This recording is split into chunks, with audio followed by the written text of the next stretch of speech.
নমস্কার বন্ধুরা, Sunanda village cooking চ্যানেলে আবার তোমাদের স্বাগত জানাই। আজকে একটা নয় দুটো নয় 3 দিন রেসিপি বানিয়ে তোমাদের দেখাবো। তো তার জন্য প্রথমে বলে রাখি যে আজকে আমি বানাবো মাছের তেল দিয়ে খুব সুন্দর একটা রেসিপি। তো তার জন্য বেগুন নিয়ে নিয়েছি, আলু নিয়ে নিয়েছি। আলু, বেগুন আর আদা রসুন দিয়ে খুব সুন্দর করে মাছের তেলের একটা রেসিপি বানাবো, একটু অন্যরকম নতুনত্ব আছে রান্নায়। তার সাথে থাকবে লাউ পাতা বাটা। তো এখানে লাউ পাতা নিয়ে নিয়েছি আর পেঁয়াজ রসুন নিয়ে নিয়েছি, সেগুলো তো দিয়ে আমি লাউ পাতাটা সুন্দর করে বাটা রান্না করব। আর তার সাথে এই দেখো একদম টাটকা কচি পটল। তো এই পটল আলু দিয়ে রান্নাঘরে কিন্তু আমি মনোপিয়া মাছ কেটে ধুয়ে রেখে দিয়েছি। তো পটল আলু দিয়ে মনোপিয়া মাছের সুন্দর করে তরকারি বানাবো। তো বন্ধুরা, এই তিনটে রেসিপি কিন্তু অবশ্যই তোমরা দেখবে। আর যদি ভালো লেগে থাকে অবশ্যই একটা লাইক করে দিও, ভিডিওটি শেয়ার করে দিও।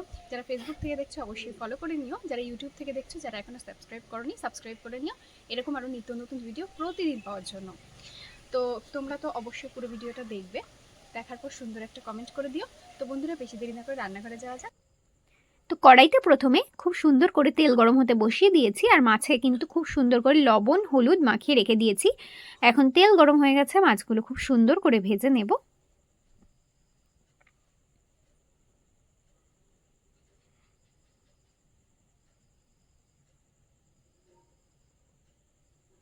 তো মাছ ভাজা হয়ে গেছে, তুলে নেব।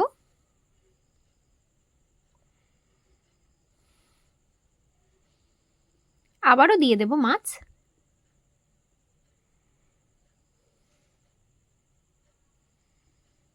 তো সব মাছ কিন্তু আমার ভাজা হয়ে গেছে।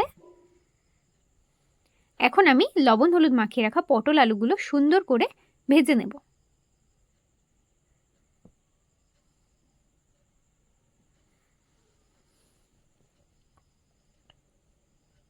তো আলু পটল হালকা করে ভেজে নিয়েছি, নামিয়ে নেব।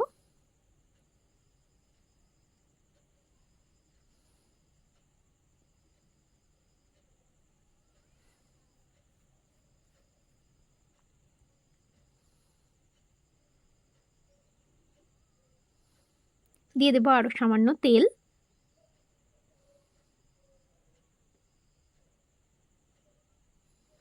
দিয়ে দেব তেজপাতা, শুকনো লঙ্কা আর গোটা জিরে।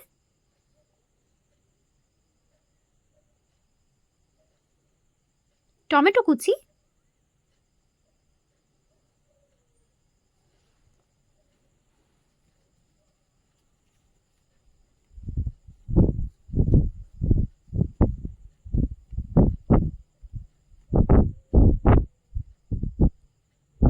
দিয়ে দেব লবণ,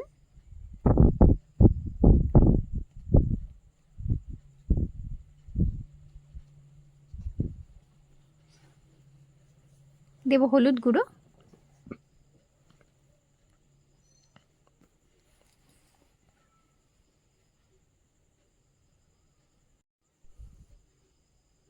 তো এদিকে টমেটোটা হালকা করে একটু নরম হয়ে গেছে। এখন দিয়ে দেব সর্ষে, পোস্ত আর তার সঙ্গে শুকনো লঙ্কা বাটা।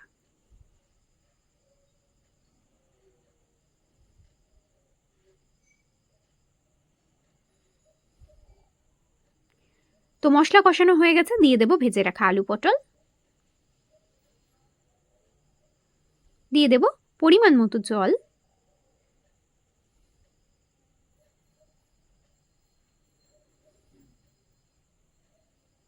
চাপা দিয়ে আলু আর পটল সুন্দর করে সেদ্ধ করে নেব। এখন দিয়ে দেব ভেজে রাখা মাছগুলো।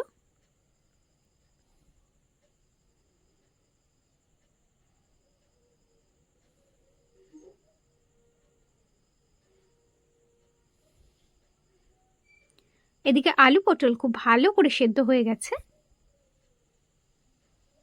এখন আমি এই রেসিপিটা নামিয়ে নেব। তো একটা রান্না তো আমার হয়েই গেল।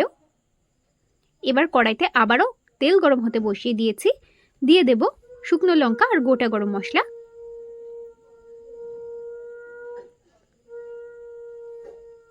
দিয়ে দেব কেটে ধুয়ে রাখা আলু, এভাবে কেটে নিয়েছি আলুগুলো। দিয়ে দেব চেরা কাঁচা লঙ্কা।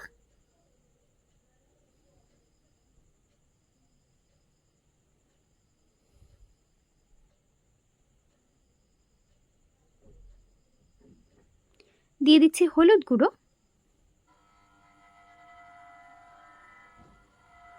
আর দেব লবণ,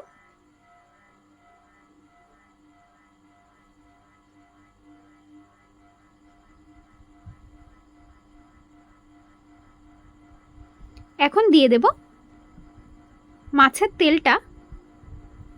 তো এটা হলো রুই মাছের তেল। মাছের তেলটা খুব সুন্দর করে গলে গেছে। এখন দিয়ে দেব কেটে ধুয়ে রাখা বেগুন আর টমেটো কুচি,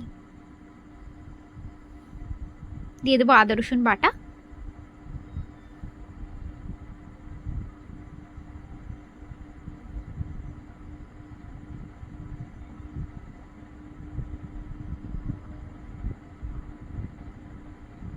দিয়ে দিচ্ছি জিরে গুঁড়ো,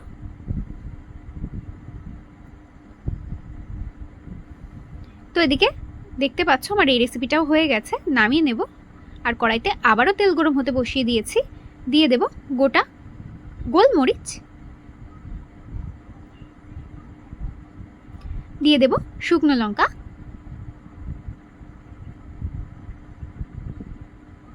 দিয়ে দেব রসুন,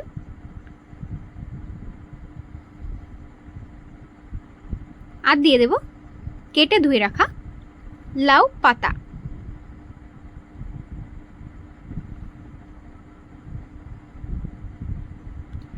দিয়ে দেব পেঁয়াজ কুচি,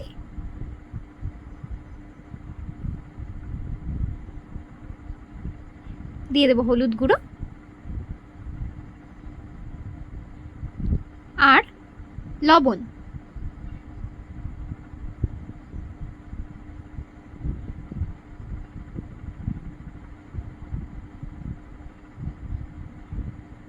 এখনই এটা নাড়তে নাড়তে অনেকটাই কমে যাবে। তো দেখতেই পাচ্ছ এটা নাড়তে নাড়তে একদমই ঝরঝরে হয়ে গেছে, কমে গেছে। এটা কিন্তু এখন শিলনোড়ায় নিয়ে সুন্দর করে বেটে নেব।